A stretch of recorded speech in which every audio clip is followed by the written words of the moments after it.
விஷ்ணு பிரமா நந்தி பாரத் மாதா பார்வதி முக்கால் சத்தியம் டெல்லி டு தமிழ்நாடு வரைக்கும் எல்லா பறவைகள் விலங்குகள் அனைத்தும் மானிட பேழை வரைக்கும் படைச்சிருக்கார். படைச்சி விட்டு மானிட பேழுக்கு மட்டும்தான் பூமியில் அவர் கொடுக்கல. சரியா?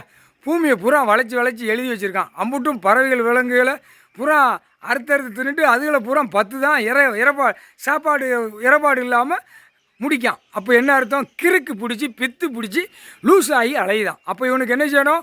செக் பண்ணணும். 10,000 கோடி உள்ளே போவான். அரசியல்வாதி உள்ளே போயிடுவான் சீக்கிரமாக. மாவட்ட வாரியாக மாநில வாரியாக எம்எல்ஏ பூரா தூக்குவாங்க. 76 வருஷமாக இருந்த எம்எல்ஏ பூரா தூக்குவான். எம்பியை தூக்குவான். யார்? வானரப்படை. அடுத்து முதலமைச்சரை தூக்குவான். அடுத்தாப்பில் பஞ்சாயத்து போட்டு வார்டில் இருக்கிறவனு தூக்குவான். இந்த பருவட்டத்தை பூரா செக் பண்ணி பார்க்கல. அவனுக்கு நோய் இருக்கும். என்னென்ன நோய்?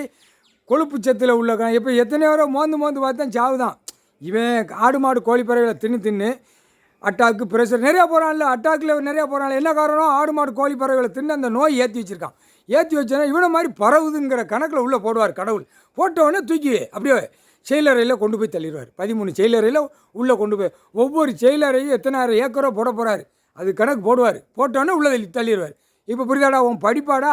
பூரா படிக்க படித்து கிறுக்கு பிடிச்சி அலையுத.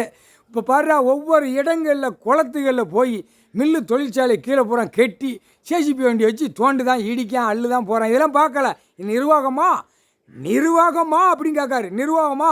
படிப்பு நிர்வாகம். இப்போ பிடிப்பார். அதுக்குத்தான் சேஞ்ச் ஆனால் உள்ளத்துக்கு போட்டுருவோம். அது சேஞ்ச் ஆகி போய் கிறுக்கு பிடிச்ச அதுதான்.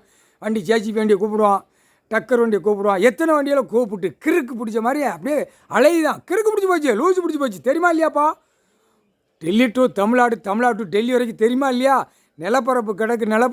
நான் பாலாக்கா கொடுத்துருக்கேன். முதலமைச்சர் பூரா கிறுக்கு பிடிச்சி பித்து பிடிச்சி அலையுதான். டெல்லியிலேருந்து தமிழ்நாடு வரைக்கும் இடியா போடுறா, கட்டடம் கட்டுறா அப்படிங்க. அடுத்தாப்பில் காகித பேப்பர் நாங்கள் இத்தனை கோடி அவன் லூஸ் மாதிரி அலையிட்டாங்க. சேஞ்ச் ஆகிட்டான். புரியுதா இல்லையா? உயிர் வாழ்றதுக்கு மானிட போய் ஒருச்சான் வயிறு வச்சுருக்கான். அதுக்கு என்ன தேவைங்கிறது பூமியில் இருக்குது. அது ஏன் கிறுக்குத்தனமாக செய்தான்?